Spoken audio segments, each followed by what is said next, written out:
All right. Yeah. So, hi, welcome to everyone to the second session of this morning about shape spaces.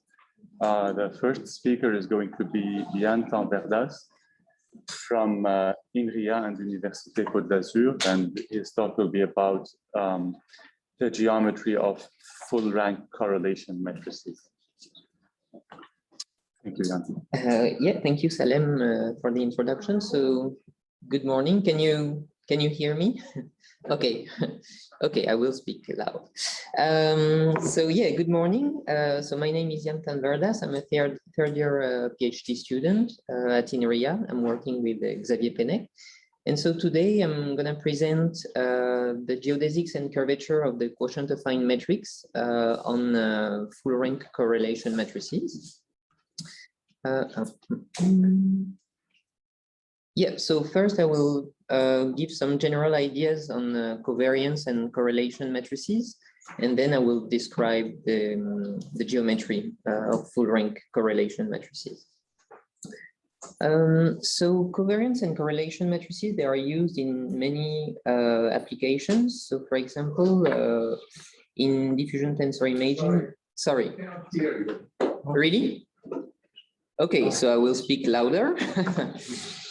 So in diffusion tensor imaging, they represent the diffusion tensor. And it was proved that Riemannian geometry improved the regularization of the diffusion tensor. In brain-computer interfaces, it was proved that the Riemannian geometry, so the Riemannian distance, the Frechet mean, improved the separation between classes of different movements. And in many other fields, it was the Riemannian geometry of SPD matrices and different Riemannian metrics were used and improved the results. There are much less geometries, Riemannian metrics on correlation matrices, and that's what we're going to talk about today. So what's the difference between covariance and correlation matrices? If you take n random variables that can model, for example, your n electrodes or n brain regions, the covariance coefficients, the covariance matrix, will give you the global profile of the relations between your xi's. And so it depends on the scale of your variables. For correlation matrices, the correlation coefficient will give you information about the strength of the relation between the variables, and it's normalized by the standard deviation, so it doesn't depend on the scale. Another important difference is that the space of covariance matrices is stable under affine transformations of the random vector, the feature vector. And so orthogonal transformations have a meaning on covariance matrices. Corresponds to the orthogonal transformation of the feature vector. For correlation matrices, the space is not stable by orthogonal transformations, and so it doesn't have sense to speak about orthogonal transformations of a correlation matrix, but it still has sense to speak about the permutation action, and it corresponds to reordering the variables actually. So the notations here are for SPD matrices, symmetric positive definite matrices.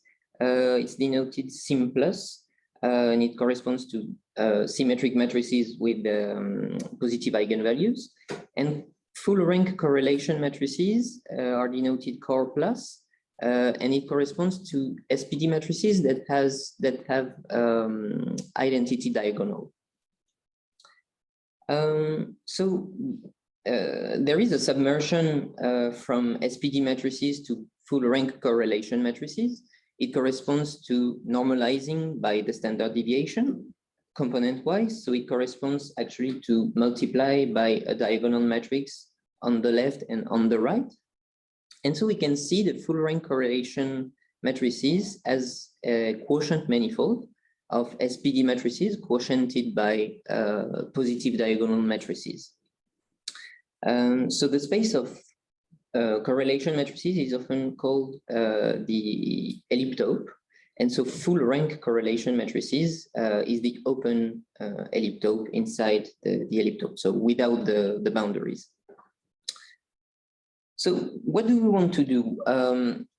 We have generic algorithms on Riemannian manifolds. So there is a non-exhaustive list here.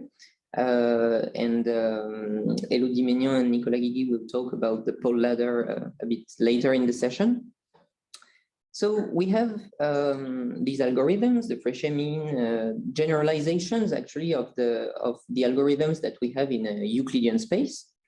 And to compute with these algorithms, we only need to implement the building blocks that are the metric, the Levi-Civita connection, the exponential map, etc.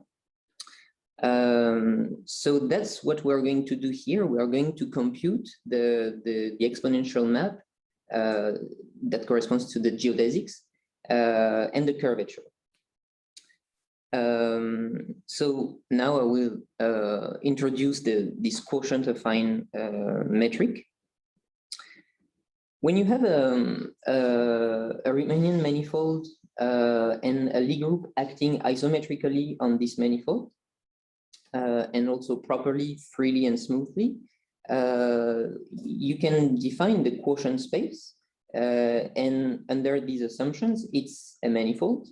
And you can descend the Riemannian metric defined on M0, you can descend it on the quotient by restricting your metric to horizontal vectors. And so here, as we would like to descend the metric onto correlation matrices, we would like our M0 is the space of SPD matrices, and the group acting is the group of positive diagonal matrices. So we are looking for a metric on SPD matrices that is invariant under the action of diagonal matrices. And actually, there is the famous family of affine-invariant metrics that are not only invariant under the diagonal group, but under the general linear group, the real general linear group. The metric is written here. And so we are going to quotient this metric to define a metric on full rank correlation matrices. This is what Paul David did in his thesis. So the affine invariant metric can be quotiented into the quotient affine metric. So the quotient affine metric is defined by taking the affine invariant metric on horizontal vectors. And so actually it amounts to compute the horizontal lift, which is written here. And so you can see that now the expression of the quotient affine metric on full rank correlation matrices is composed of a first term which corresponds to the Fisher-Rao metric or the affine invariant metric restricted to the correlation matrices, minus another term, which is not anymore invariant under orthogonal transformations, as I said before, but it's still invariant under permutations. So now we would like to compute the geodesics and the curvature. And as it is a quotient space, we have the O'Neill's formula for of a submersion. And so we can compute the exponential map, the geodesics. So it corresponds to, quotient geodesics are projections of horizontal geodesics. So here we take the geodesic of the affine invariant metric on SPD matrices with an initial tangent vector that is horizontal. It's the horizontal lift. And we push it to the space of correlation matrices with this submersion. And that gives us the formula of the exponential map. The logarithm map is much more complicated to compute. So there is no closed form. And to compute it, we optimize on fibers to find the matrix that gives a horizontal logarithm. For the sectional curvature, O'Neill's formulas also give the formula for the curvature on the quotient space. And so the curvature is composed of the curvature of SPD matrices on horizontal vectors. That's what I call the horizontal term. And there is an additional positive term, which is written here. And that obviously relies on the horizontal lifts as well.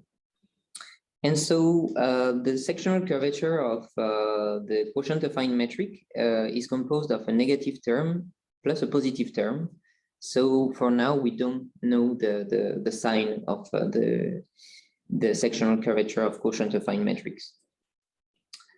So I would like to illustrate this in dimension 2, where the correlation matrix is actually characterized by only one coefficient, the correlation coefficient rho here. And so here we can actually compute the logarithm and the Riemannian distance because it's one-dimensional. And so we have this formula between two correlation matrices. So basically two correlation coefficients, rho 0 and rho 1, which is a monotonic function. And this function relies on the Fisher transformation of this rho, this correlation coefficient, which is a well-known parametrization of the correlation coefficient. And so the distance also depends on this lambda. So there is the interest of having a Riemannian metric on correlation matrices, but it also provides new metrics on SPD matrices, since we can see SPD matrices as the Cartesian product of positive diagonal matrices and correlation matrices. And so we can define product metrics on SPD matrices so we can choose a metric on diagonal matrices and build new product metrics on SPD matrices. And so we can compare these new metrics to the ones that were defined previously on SPD matrices. So here is an interpolation between two SPD matrices with the Euclidean metric here and the affine-invariant metric at the bottom. And here, these are the interpolations with the product metrics. And we can see that they have an intermediate behavior between the Euclidean and the affine-invariant metric. We can also visualize it on the interpolation of the determinant and the trace. We know that the determinant is monotonically interpolated with the affine-invariant metric, and the trace is monotonically interpolated with the Euclidean metric.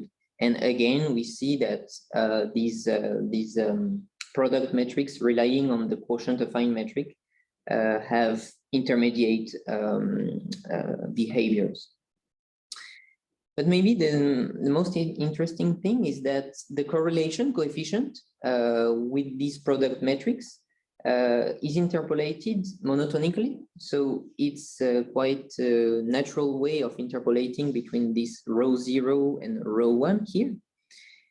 And on the contrary, the affine-invariant metric and the log Euclidean metric don't interpolate monotonically the correlation coefficient.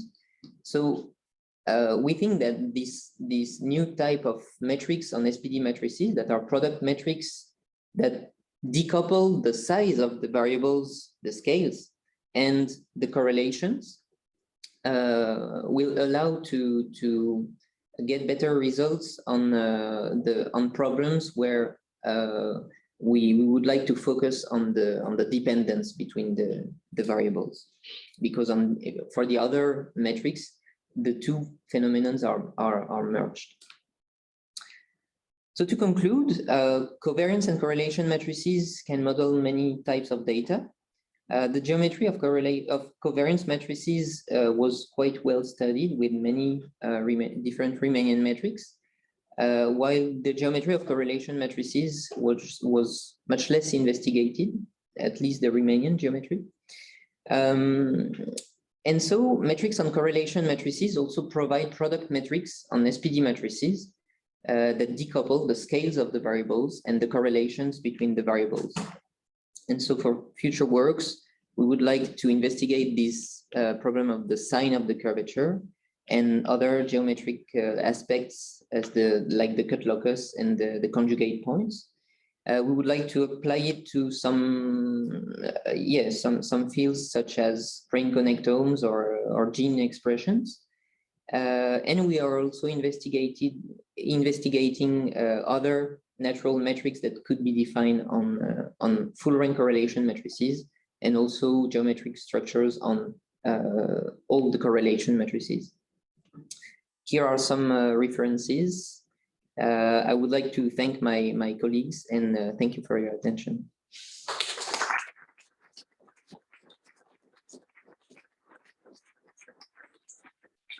Thank you very much, Yann. Do we have any questions in the room?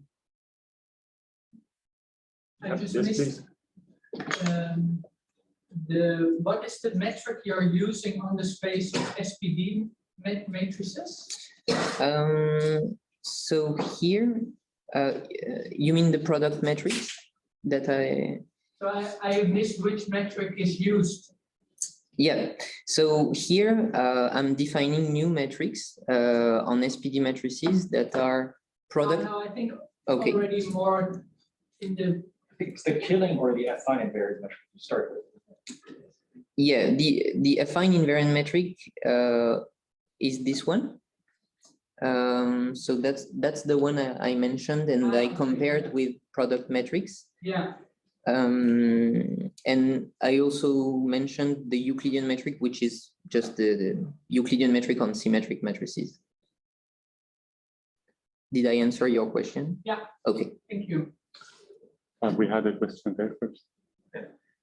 So the sectional curvatures in the SPD space with the affine-invariant metric, it is negative, but it's getting in some regions it's getting close to zero, isn't it? Yeah. But I never had a good feeling for where this actually is in the SPD space. So that's my first question, and maybe a second question, if I may. Do you have a feeling how large the term that adds to the sectional curvature in the correlation quotient space actually is? So when you're close to the region where you're in the ambient space, or in the SPD space, when you're close to zero with your sectional curvature, maybe then you'll find some vectors where this part that you add is large enough and you get positive sectional curvature. Yeah. So the sectional curvature is null in some directions on SPD matrices, and actually it corresponds to if you take the coefficients in the matrix. Let's say that it corresponds to the coefficients that don't share neither the column nor the row. And if you take two such basis vectors in these directions, so the curvature of these plan, sectional curvature depends on two vectors. If you take such two vectors, the curvature is null. And so, yeah, I cannot answer your second question. I don't know if there are the size of this positive term. I don't know, and it might be vanishing in the same cases, and so it could be null at these places as well. So that's why we don't know if it's somewhere strictly positive or if it remains non-positive. So maybe a quick last question. Yeah. So did you actually find positive curvature? Sorry? Did you actually find places with positive curvature? No. Oh, you That's why I didn't. can, no. Okay. Sorry. Right, so I don't have any questions online, therefore we can thank the speaker. Thank you.